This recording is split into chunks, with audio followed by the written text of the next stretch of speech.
Hello and welcome. This is an OCR F583A2 economics video I've kind of grouped together a couple of topics because the individual topics on themselves are quite small, as you guessed from the video. Discrimination, so I'll be going over the two theories of discrimination. They are quite similar. As I said, it's just a bit of background. You won't get a question that is specifically on discrimination purely because the topic isn't big enough. And then I'll be looking at flexible labour markets. You probably will get a question on that because there's, well, what makes a labour market what we consider to be flexible, and what are the advantages and disadvantages of this.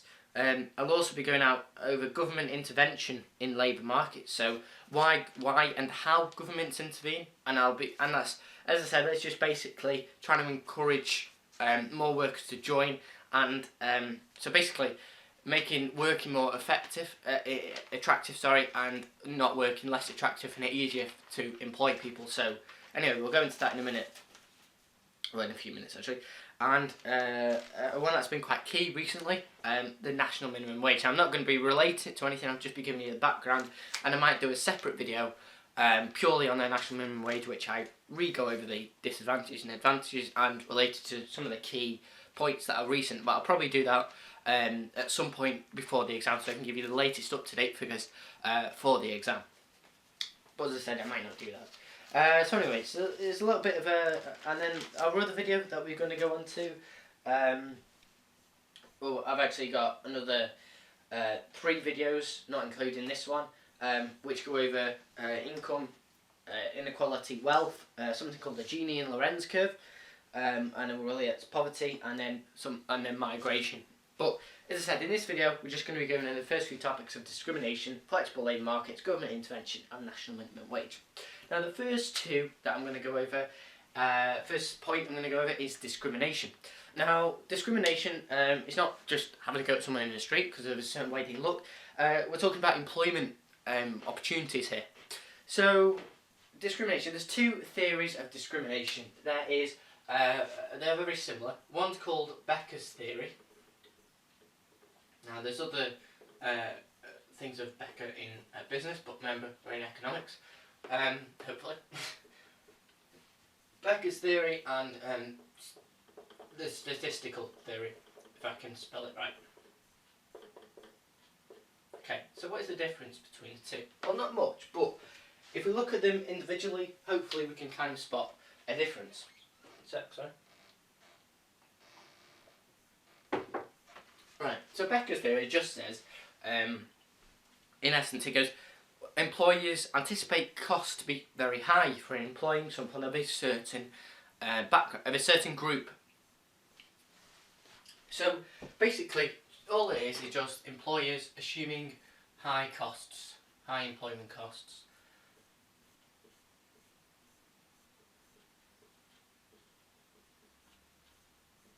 And obviously, if they're assuming the high employment costs, they might not necessarily be high employment costs, so they're missing out on. Obviously, the reason they do that is to, what they think is to increase their profit levels or maintain them at least. Statistical theory just goes off that these workers, actually, when related to migrant workers, because this is a fact, this is a downside of employing a migrant worker, is that generally they will have a lower productivity. So therefore, obviously, they're not going to be as efficient. Now, you could relate that to Becker's theory and go, oh, well, okay, productivity, it increases, when you decrease productivity, you increase labour unit costs. Now, Becker's theory is kind of the same thing, but we're looking at costs in general. We're employing someone that's going out trying to find them in the first place, and then includes training them and includes productivity. Whereas that statistical is just really focusing on productivity. So that's the key difference between the two. But as I said, they are quite similar, and you will never get a question that is purely on that, so I wouldn't worry about that as much. And if you do, it will only be in a data response. It's not going to be a 10-mark question on it. However, this next bit we're going to go on to is flexible labour markets, and as I said, you may get a question on that. That is, it could be a 10 marker, or it could be a big chunk of the paper is what I'm trying to say. Okay, so flexible labour markets. The first thing we need to ask ourselves, well, what is a flexible labour market? Now, there's no one straight, one-line definition for this. Basically, a flexible labour market, well, it is actually, sort of. A flexible labour market is just one, so I'll actually write this down. So, a flexible labour market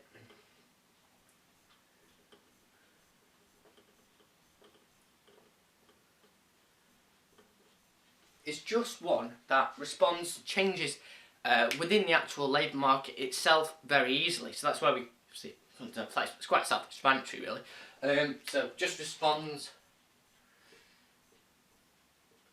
quickly. You can put officially if you want. Quickly to changes in the labour market. But obviously we're economists, so we need to think of it a bit more in depth than that. So it's not very. It's quite generic that. So we're not just contrasting it from one, saying this is a more of a flexible labour market than another. We need to be able to compare the actual features of the market. Now the first one is wage flexibility. So basically, a flexible labour market will have certain features. So the certain areas of the market will be what we call flexible. And as I said, that's quite similar to what we were kind of talking about before, about responding to changes quickly. So wages, in essence, therefore, wages can change quickly. If wages can change quickly in a given labour market, in terms of, if we've got excess supply of labour, and therefore obviously we reduce the wage rate, so less people want to work in that given labour market. Remember, we may be talking about the labour market for one particular type of job or industry. It's quite generic, really.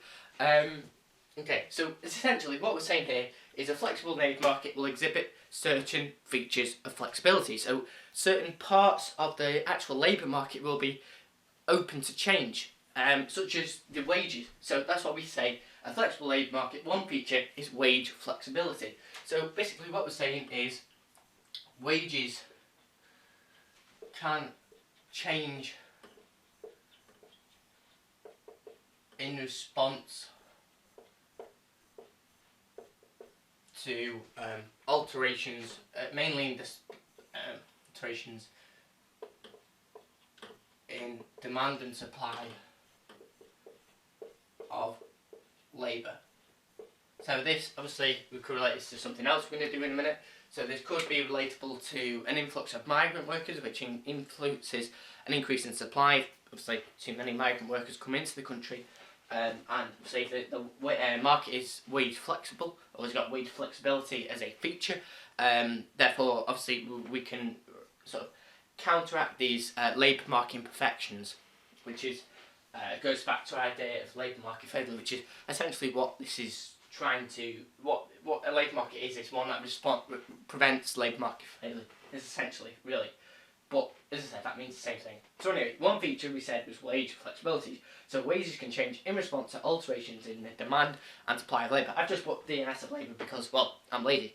And the other reason is, as I said before, I can. Okay, so that's one feature. Another feature that you may find is something that we call, I'm just making sure I'm going in the right order, temporal flexibility.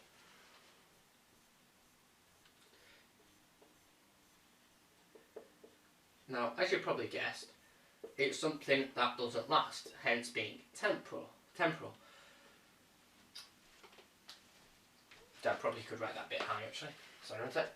So, obviously, I'll carry on speaking.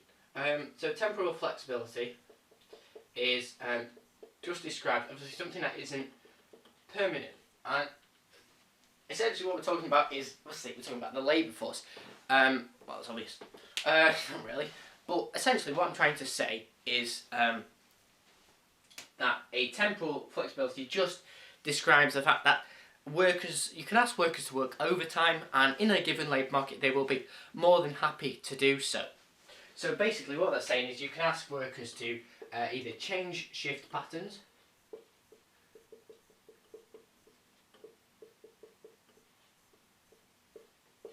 or overtime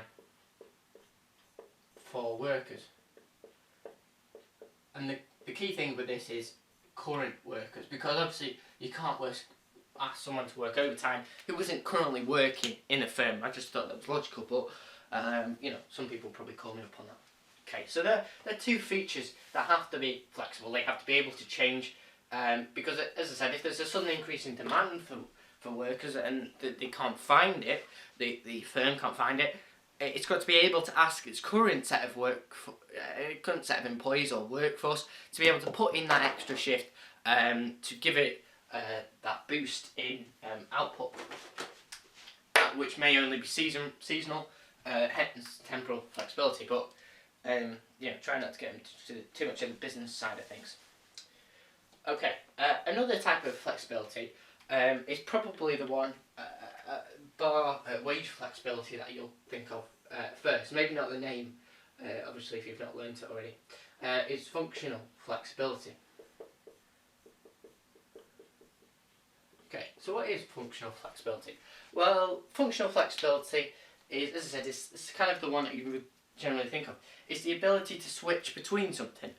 And functional is, you think of functions of a business as different departments, which is mainly the functions of it. So you might have the customer support part of the business, you may have the online or accountancy part of the business. As I said, this is more business than economics, but general F583 is more business based than what we consider to be true economics. So don't think for a minute I've just lost the plot and forgot it's economics.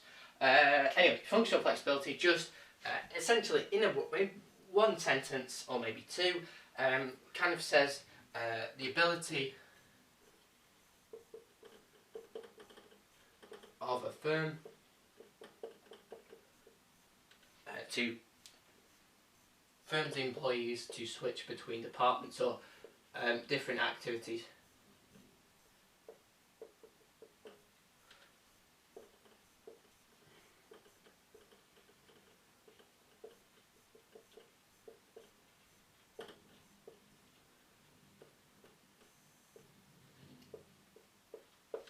Okay, so that's functional flexibility. The next one is, so there's 5 flexibilities by the way. There's locational flexibility.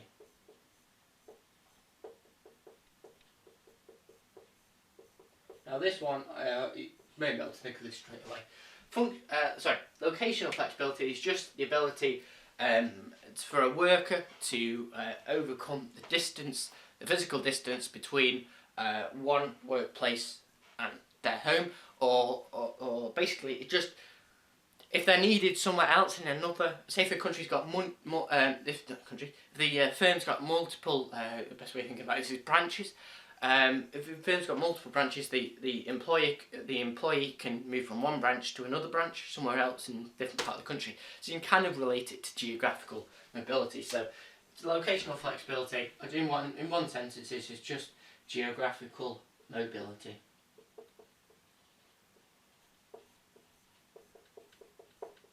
But obviously you would need to expand on it. I can just literally say that, but I've just done that for ease really.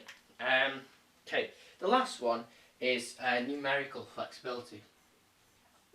This one is probably a little bit harder to guess. Numerical flexibility, you can think of it, numerical is obviously it's number related. Numerical just means the number of something.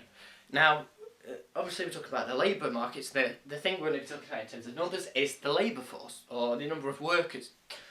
And the number of worker flexibility is essentially what that says in word for word kind of thing, when we relate the numbers to the actual labour market upon which we're looking at. So if we can alter the number of workers, really easy. That obviously means the only way we can alter the number of workers, which is logical, is say you're fired, and I become Alan Sugar for the day, who suddenly has become a hell of a lot younger and, dare I say it, a lot better looking. Not that I think that of myself, of course. Anyway, so what I'm saying is it's easy to if a labour market is numerically flexible, it's very easy to hire and fire people. And if it's easy to hire and fire people, then obviously, assuming the employer doesn't have any morals, which For many of you employees out there, I'm assuming you'll agree with that. If it's easy to hire and fire people, then employers will do that. They will say, okay, well, we need a bit of extra fresh talent coming through. We'll fire you. Jim, you've been on for 50 years, but we don't really care. It sounds like I'm speaking out of hate now, I don't know. So anyway, it's easy to hire and fire people. So therefore, the employer has got a great selection that it can just pick from and put down whenever it wants.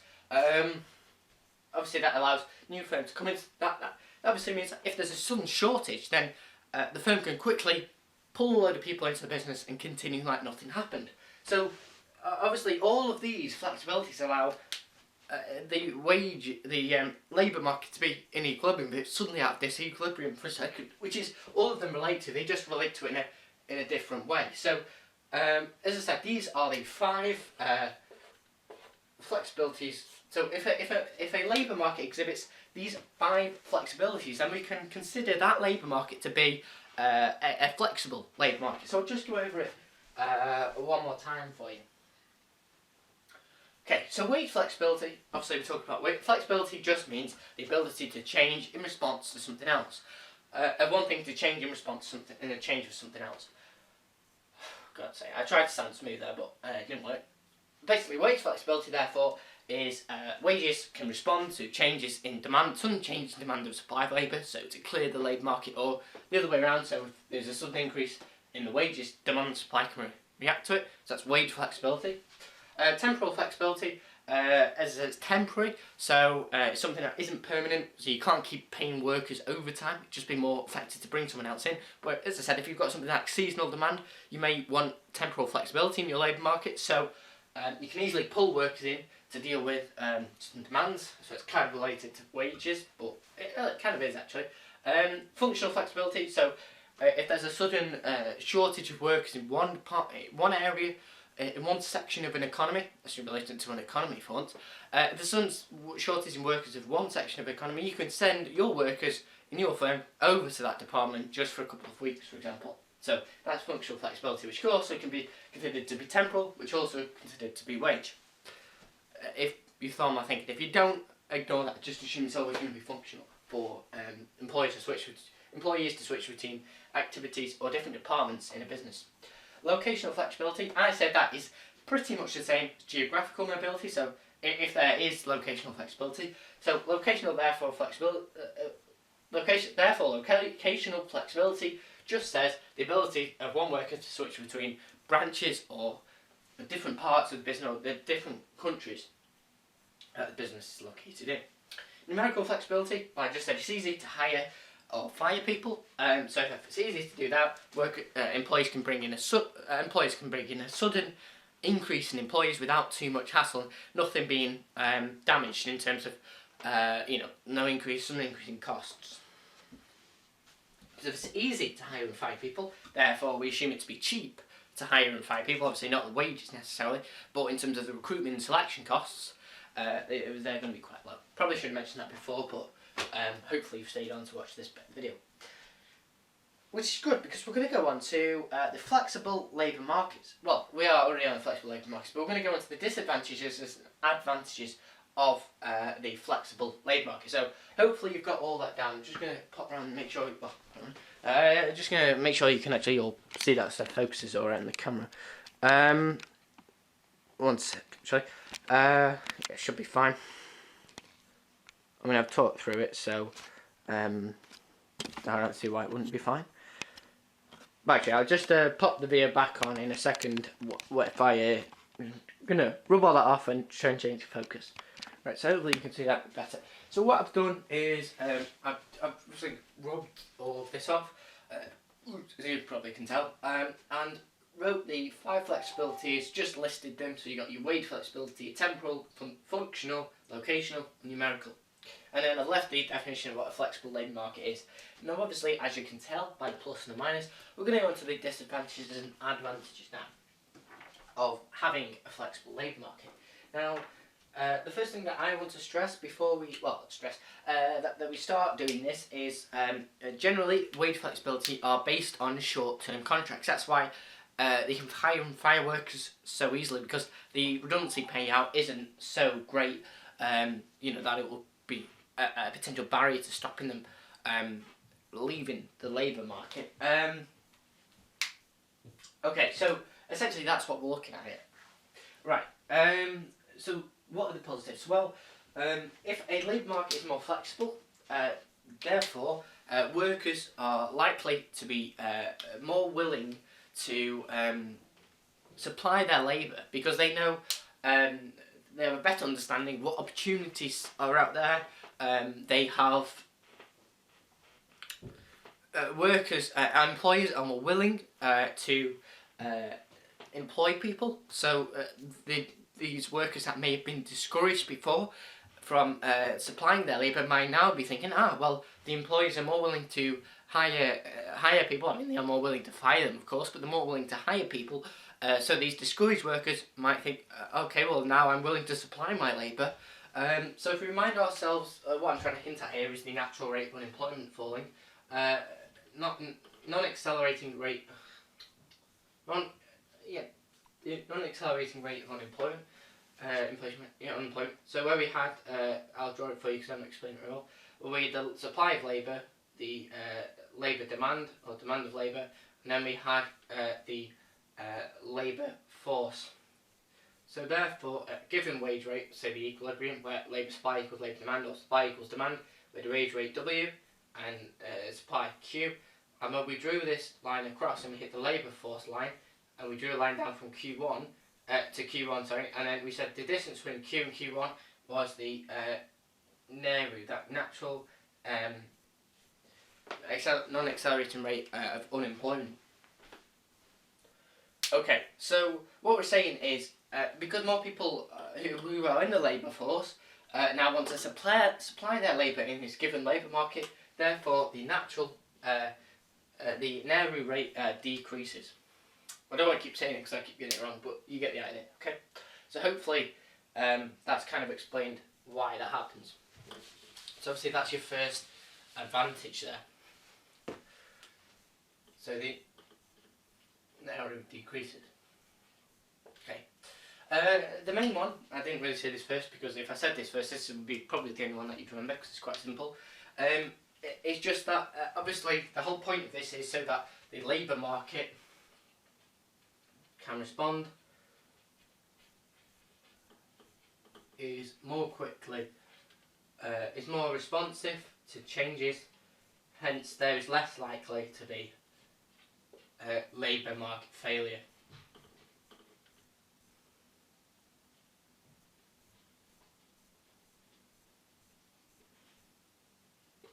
You're never going to get 20. Probably never going to get 20 mark essay. You may get a 50 mark essay on this. So maybe 2 or 3 points is enough. So I'll just leave it at 2 or 3 points either side. Maybe 3 points on the advantages. Okay. Another one is obviously if you're because these workers already existed, they just weren't prepared to supply their labour.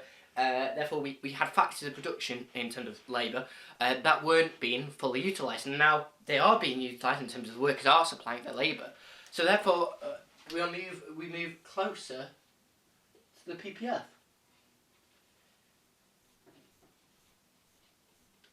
Basically, we increase our productive potential, our potential productive potential, if that makes sense. Okay, so there are 3 advantages. As I said, I'm not going to. There are more advantages in them, but personally, I think they're the 3 most that you can get your teeth into. There are a couple of other ones, such as improved mobility, but as you can see, that's nowhere near. You can't dig your teeth into it. Literally, you don't pick up the paper and eat it. But you get the idea. You can talk about these 3 a lot more. Okay, so obviously there's disadvantages to having a flexible labour market. Now, the main disadvantages that I'm going to talk about go over this idea that I was talking about them being short-term contracts. So all we really have to do to think of disadvantages of a flexible labour market is think of potential disadvantages to having a short-term contract. But we'll say potential because it's not given, but we assume it to be. Okay, short-term contracts generally. These people on short-term contracts. You remember this if you did business studies in your first year, or this is completely new to you. Basically, they have reduced training and other employment opportunities. So I just put in reduced training opportunities. Obviously, therefore, this reduces their productivity. If because they aren't being trained as much and not as efficient, etc. You could go on, but that's just a little bit of a starting point. Another potential disadvantage can lead to wage inequality. So increasing wage inequality, because short-term contracts generally aren't paid as much because the business they're not as loyal to the firm, so the firm doesn't want to invest as much money in them, so therefore the increase in wage inequality. As I said, I'm only going to mention two. If you want me to mention a few more, I will do.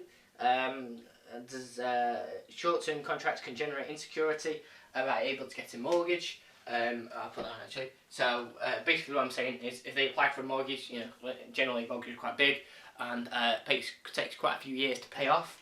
Unless you're a millionaire, but then you wouldn't really be in the flexible labour market.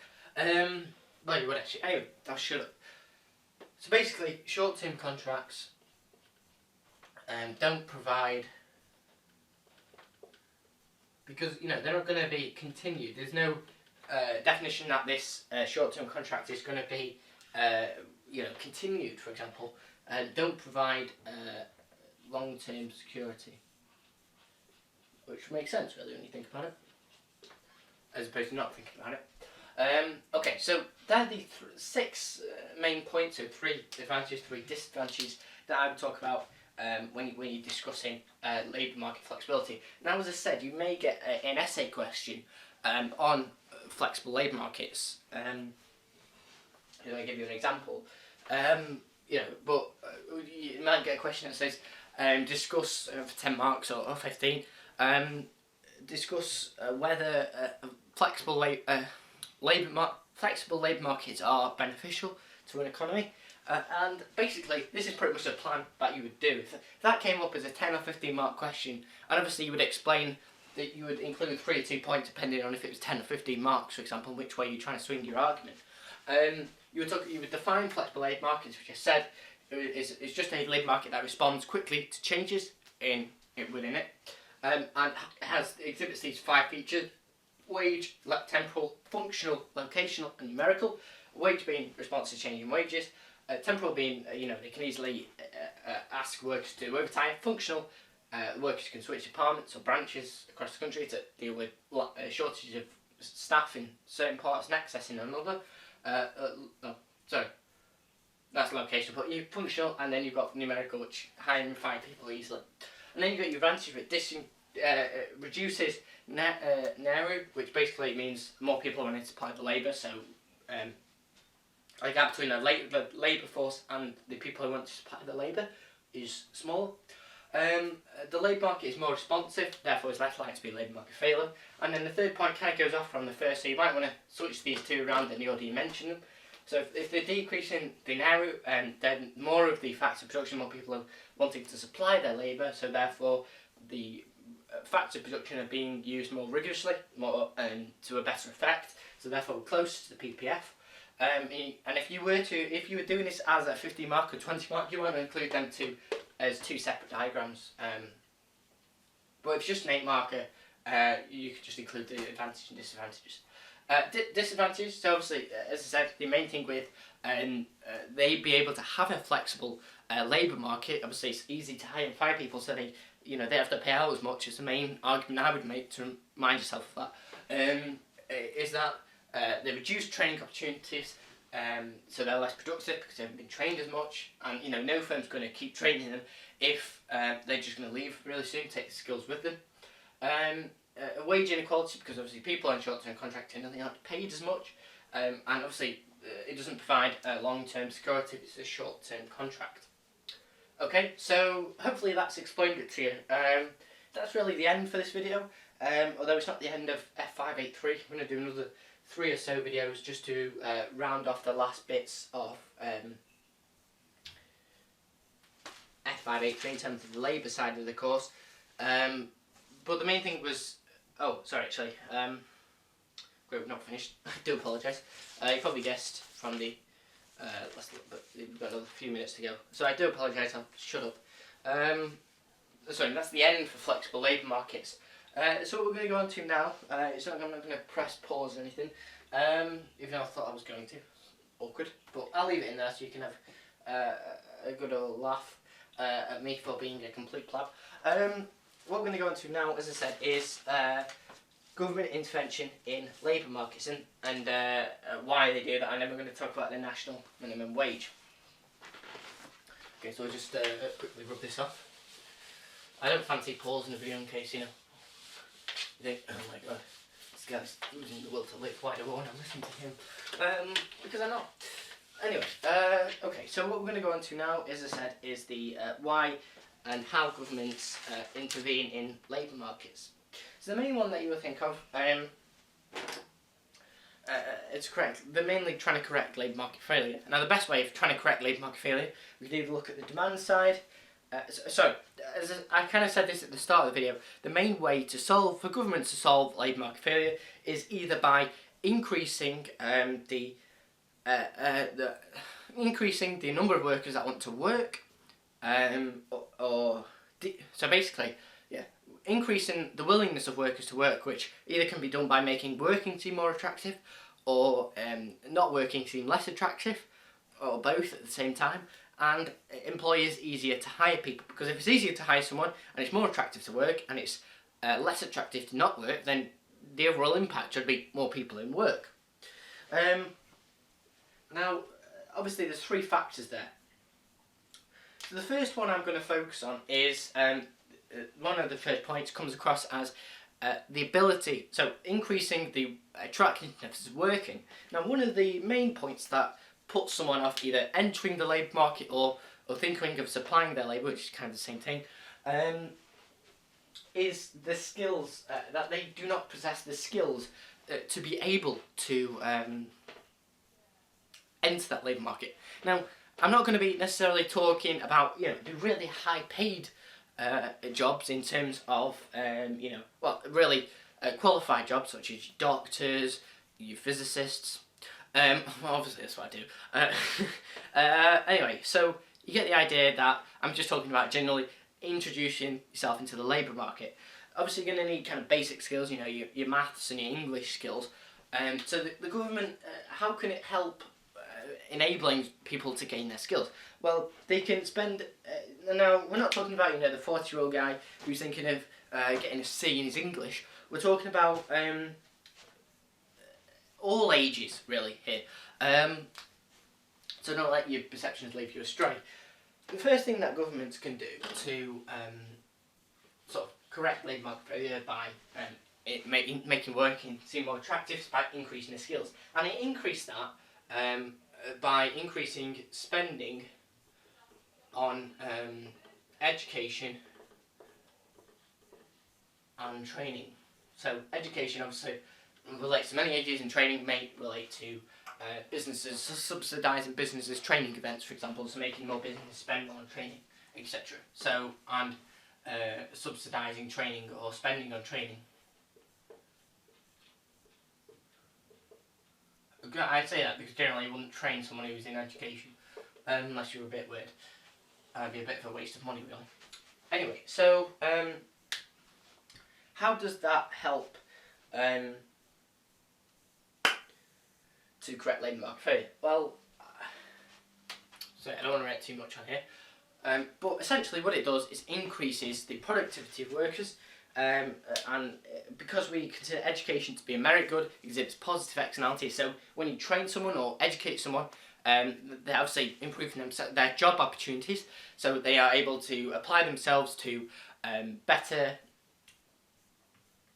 so more qualified jobs that they may not have been able to do before.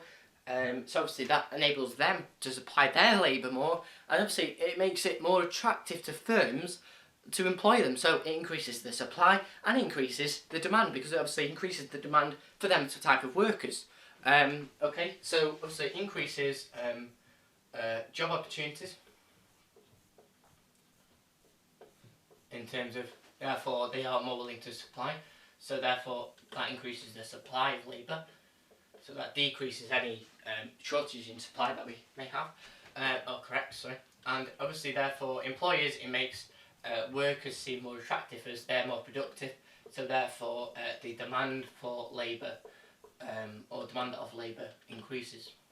Okay, so that's one way that the government can intervene to correct it. Okay, another way that they may. So remember the three ways that we have to look at this from. So it's either making working seem more attractive, making not working seem less attractive, or making employers it easy for them to hire someone. Now, we've looked at increasing the attractiveness of working, or essentially making it more able for workers to be able to supply their labour in a labour market. We're going to look at the other side of the coin. So we're going to look at why workers reducing the attractiveness of not working. Now, the main attractiveness of not working that pretty much everyone complains about is the benefits. Now, not necessarily talking about having 20 kids benefits, that's for a Channel 5 programme that, but what I'm trying to say is the main benefit that a worker out of work would what you associate with unemployment, assuming they don't have 20 kids, as I said, is something called job seekers allowance. So I'm going to refer to it as JSA. So reducing spending JSA payments. Or you could do this by increasing the criteria that someone has to meet for to achieve job seekers allowance, which is why we can't use the claimant count, because that's what claimant count, if we reply to that as unemployment in actually economics. So again, replying it something in economics here. Believe it or not, we're talking about business for a good half an hour. Okay, so if we reduce job seekers allowance payments by increasing the criteria, obviously, therefore we reduce the amount of people who can claim it, so reduce the claimant count. But anyway, that's just a F582 thing, it looks good to relate to it. Anyway, so if we reduce job seekers allowance payments, therefore this reduces the income of someone out of work. So if someone was on job seekers allowance, therefore they would have a reduced income out of work. So the gap between the income that they would receive by not working and the income that they would receive by working has increased. So obviously, therefore, it's more attractive for them to work. Okay, so reduced income when not working. So obviously the gap increases, so it's more attractive to work. Okay. Now the next one. Now we've looked at the. Obviously, there's more than one reason why you could attract a worker to work, and there's more than one reason why you could make not working less attractive. But we're gonna the other side of it now is we're gonna look at how we can make it easier for employers to employ someone. Now, the main thing that we have to look at with this, the main thing that stops an employer employing someone is the apart from their skills and other crucial bits like that. If we ignore that, the other main barrier really to employing someone is the legislation. So they have to go through meet certain criteria in terms of giving X months of notice to start. They have to provide certain training. They have to do a lot of things which take a lot of time. So meet a lot of criteria which takes a lot of time. Obviously, time's money, so obviously it costs them a lot more to hire someone. So they wouldn't necessarily be as flexible to consider it. Okay, so what I'm saying is essentially, if we reduce that, so we reduce a fancy way of saying it is employment legislation. This means employers. It is easier for employers to employ someone. Easier, and therefore cheaper to employ someone.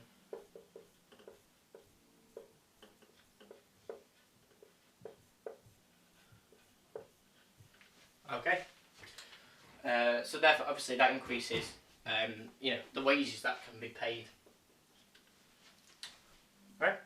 So obviously, increases more workers to work, hence reducing labour market failure. But essentially, what we've got there is just a little bit of a background. All right. So you could just remember them 3 points if you just wanted to remember 1 point for each. But obviously, as I said, there are more things that we can discuss. Now, the first thing we looked at was to do with workers, it not being as attractive for workers to go, trying to make it more attractive for workers to go and work for an organisation or a firm. Now, we're assuming so far that workers know everything about each firm. I mean, obviously, in today's world, we've got your job sites, your online directory, so you can go and look for. You don't have to go and physically walk out and get trained to a firm and just knock on the door and go, "So have you got a job?" Partly because that looks a bit needy. But anyway, what I'm trying to say is, we're assuming that all workers know everything that they need to know about wages, wages in different firms, what the conditions are like, etc., etc. You could go on. Now, what we're trying to say is the government. Obviously, we're looking at the government point of view. So there's only certain things the government can do. Obviously, this employment legislation is obviously done by the government passing different laws. Anyway, going back onto what we're actually talking about, I was trying to get to. I've already distracted myself again.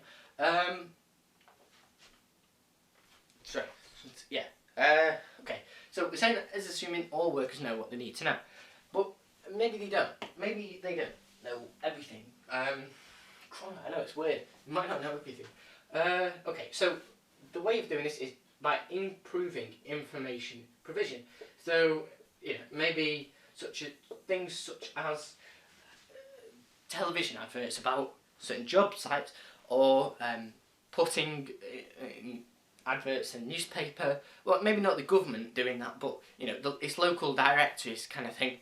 Basically, making people more aware of what jobs are out there, what pay. Saying to employees, you have to state how much you're going to pay your workers, what the conditions are going to be like, etc. So that kind of thing, really. So what that is all come under is information provision and improving that. Okay, so hopefully I've explained that to you. Okay.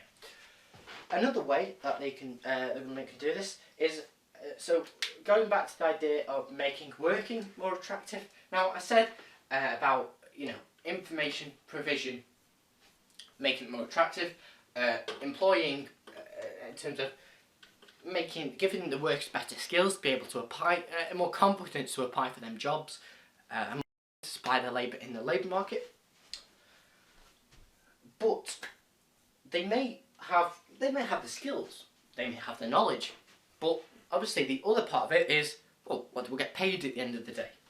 Now, hopefully by now you realise when you go into a job and these salaries say £40,000, you are not going to ever see that full £40,000 in your bank account unless you work for like 4 months, maybe you get 40k a year. That's pretty good. At the end of the year, you're not going to see the full £40,000 in your account. Not least if you have a girlfriend or a wife and kids. I'm talking about in terms of higher than that. Weirdly enough, yes, there are things that are higher than that. In terms of, not necessarily important, important to say, what we're talking about is income tax rates. Now, generally the thing is sort of, the idea that many people put across of progressive tax,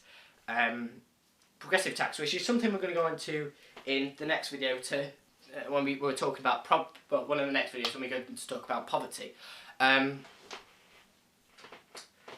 But in this context, we're talking about income tax rate. So basically, reducing income tax rates is essentially what I'm saying. So income tax rates. Now, if you reduce income tax rate, even if the employer doesn't pay you anymore, you receive more money. You get more of that £40,000 than that you would have originally got before they were reduced. So obviously this makes therefore working seem more attractive, more people wanting to supply the labour, so therefore less labour market failure because more people are in work than out of work, etc, etc. Okay, so hopefully that's explained one way there. Now another thing is the next one relates to the actual employers in certain areas. So by this, what we mean is, sorry, one second, I've just got to pause and plug in calculator, camera, whatever it is. Sorry, just had to plug in my camera. Okay, so we were talking about decreasing income tax rates as a way for the government to solve labour market failure or intervene in the labour market.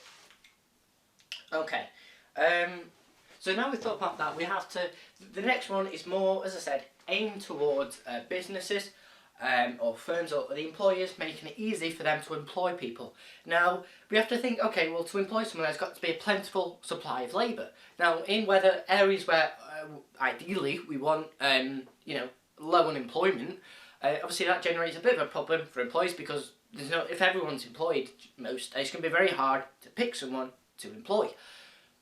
Now, the areas where there is high unemployment is great, but because there's a plentiful supply, etc. But these people generally won't be as skilled, assuming they've not been trained before and the business has moved away. And the rates, the government sets a rate for everywhere in the entire country. Maybe discounts one, but we're assuming that this is got the same rate as having a business in a different part of the county. So even though this high employment is very attractive, the business rate is the same. So the government could step in here by introducing regional incentives. So basically it's just reducing business rates or training workers in where there are high employment. Reduce regional incentives.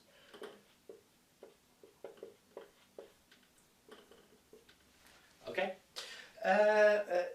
Assistance, the next one is going back to workers and making it seem more attractive for them to work. Now, one of the main groups of, so if we think about the types of workers that are able to put themselves in or willing to put themselves in the labour market, I should say, well, obviously it's not going to be the younger generation, such as myself, because we're in full-time education, or should be anyway, and generally most go to university or do an apprenticeship. Well, technically, ignore the apprenticeship bit, because it kind of goes against what I'm saying. And obviously, the main types of people who are in employment, because obviously old biddies aren't going to be in employment. They shouldn't be enjoying their retirement. So that the main age gap really is sort of end of university to retirement. That's the main ages that we're looking at here. Now, excluding families and the like, the other type of person, because generally families, your parents are generally going to be in some kind of employment, you assume. So obviously we've got issues there, but I'm not going to focus on that, because the main issue really is single parents. Now, obviously there's nothing wrong with them. They're just as good, if not better. But what I'm saying is, it's a lot harder for them to apply themselves to a labour market, because obviously if they've got young children, they have to stay and look after them, because obviously got no one else to leave the kids with, and that's your grandma, and that's pretty mean, just leaving the kids on the grandma all the time. So anyway, what I'm trying to say is it's harder for single parents to offer themselves to a full-time permanent position in the labour market. So what the government can do is assistance to single parents. So this might be state childcare, hopefully not prison. Although you never know. Assistance to single parents is essentially another way that the government can help. So obviously we'll be looking at childcare in that respect. Okay, so we've got a number of ways that the government can help out in terms of intervening in the labour market. So obviously, just to summarise, the ones that we said, three types are making it less attractive to not work, making it more attractive to work, and making it easier for employers to employ someone. So let's just go through the last one, making it easier for employers to employ someone. How does the government do that? Well, it reduces employment legislation, so it's cheaper and quicker to hire someone. They produce regional incentives, which might be lowering business rates. They're really the main two. I guess you could kind of say spending on education, because it makes it more attractive to employers to employ someone. But, you could touch on it that way. I didn't. That's more aimed towards the next one, which we're going to go on to, which I said is the, improving incentives for individuals to enter the labour market. So obviously the first one would be spending on education, as I said, for obvious reasons, reducing job seekers. Oh, sorry, one sec. So spending on education, information provision, and access to assistance to single parents. However, another way is reducing the attractiveness of the alternative not working. So that's reducing job seekers allowance payments, reducing income tax because, well, actually no, reducing income tax is a way of introducing people into the labour market, so that's more the second point. But anyway, these are all the points that I mentioned. Sorry, I kind of screwed it up a little bit at the end. So if you just remember what I said before, that's good. I can't take it back from the past.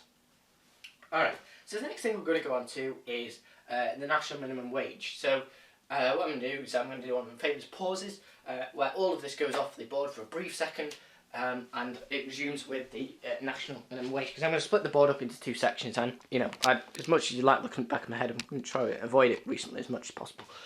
And okay, so just give me a second to copy that down, and then we're going to move on to the national minimum wage.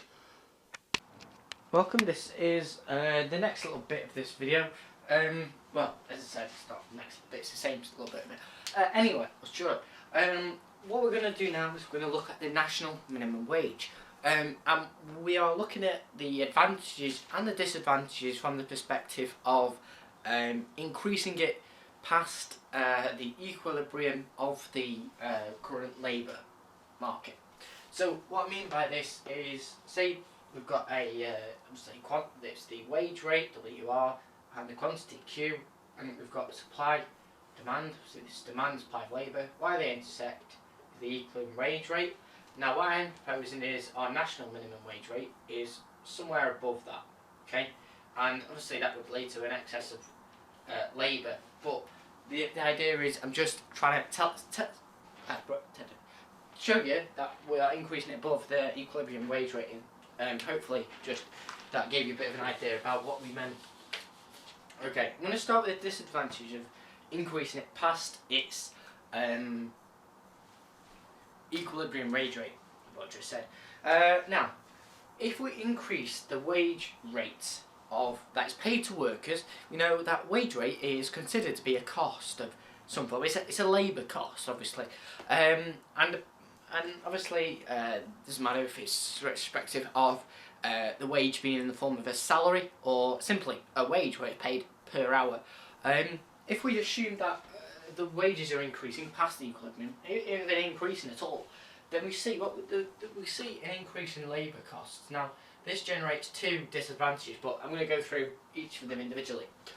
If we increase the labour costs, that increases the cost to a firm, and otherwise that would decrease profits. And the only way to stop profits, this is assuming total revenue stays the same, and the only way of combating this is either increasing the price, but surely that lead to a decrease in demand, so firms wouldn't want to do that, depending on obviously the price elasticity of the demand of the products. But anyway, what I'm trying to say is they wouldn't employ as many workers.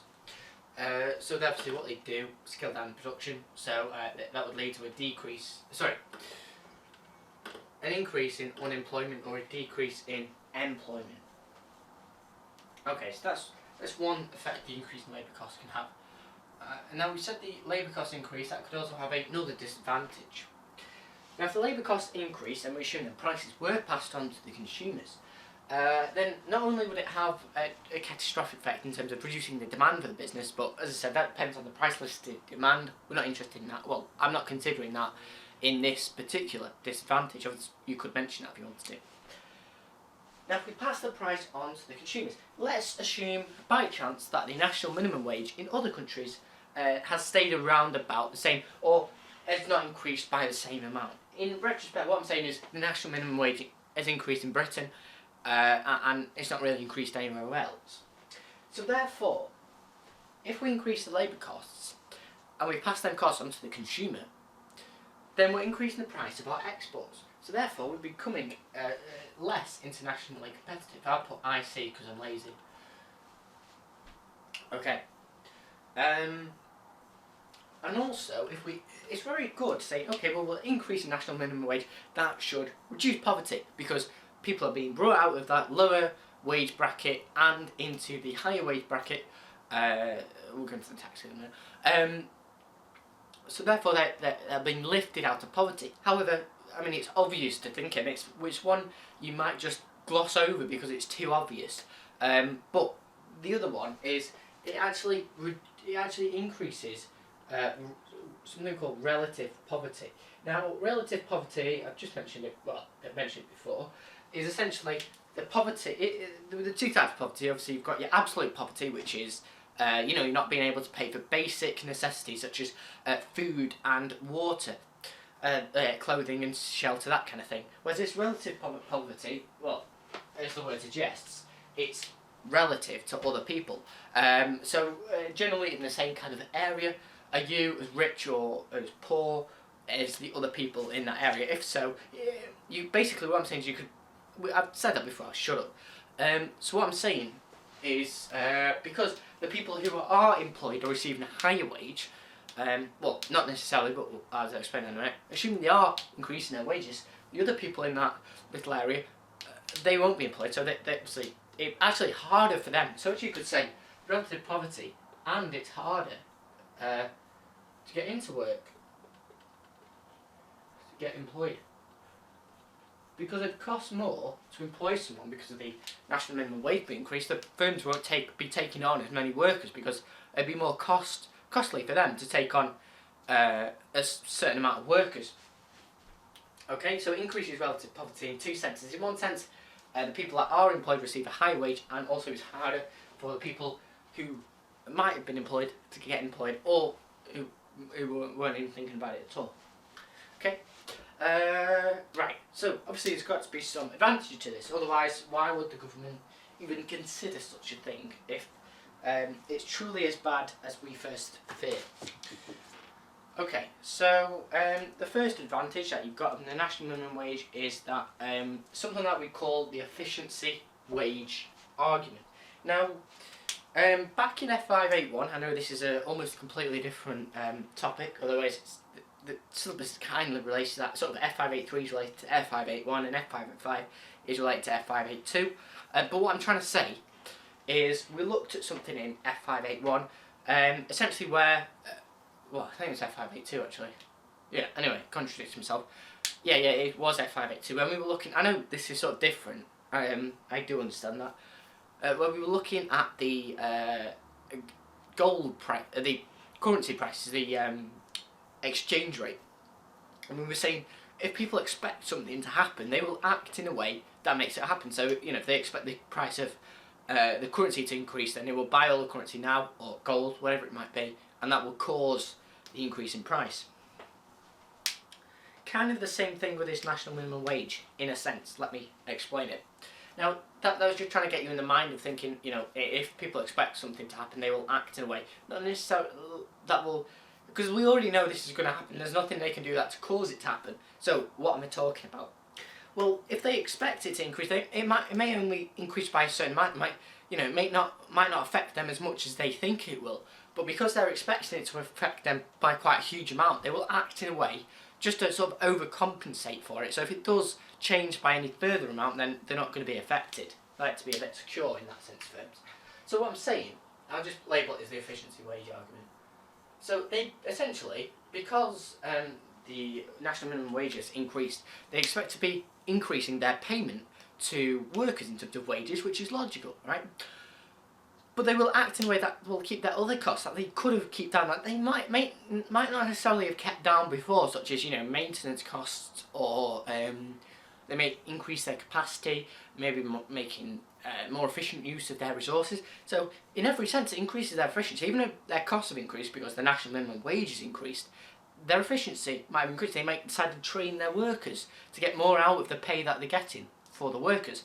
So in that sense you could say, okay, well, that is essentially what the efficiency wage argument is. By increasing the national minimum wage, the firms act in a way to reduce their cost and maintain their profit levels. Because obviously we're assuming most firms to be profit maximisers, as we're generally looking about this in the private sector. Obviously we're looking at the public sector as well, but you just take a main example there. Okay? Now, the other one is probably the most important, it's probably the most obvious of all of these. It's if we increase the national minimum wage, then obviously we increase people's income, so obviously we increase consumer spending, so therefore we increase aggregate demand, and we go against what we've said over here, because obviously we know labour is a derived demand, so therefore we reduce unemployment. contrary to what we said over here. So you can see how there's different arguments that national minimum wage can increase employment or it can decrease employment. In other words, it can decrease unemployment or increase unemployment. So it works both ways, and we said it increases unemployment because obviously it costs more to employ someone and it's harder for someone to get into work. However, it actually increases employment or reduces unemployment because people have got more to spend, and therefore more people are spending, more people are required to produce goods, therefore there is more demand for labour.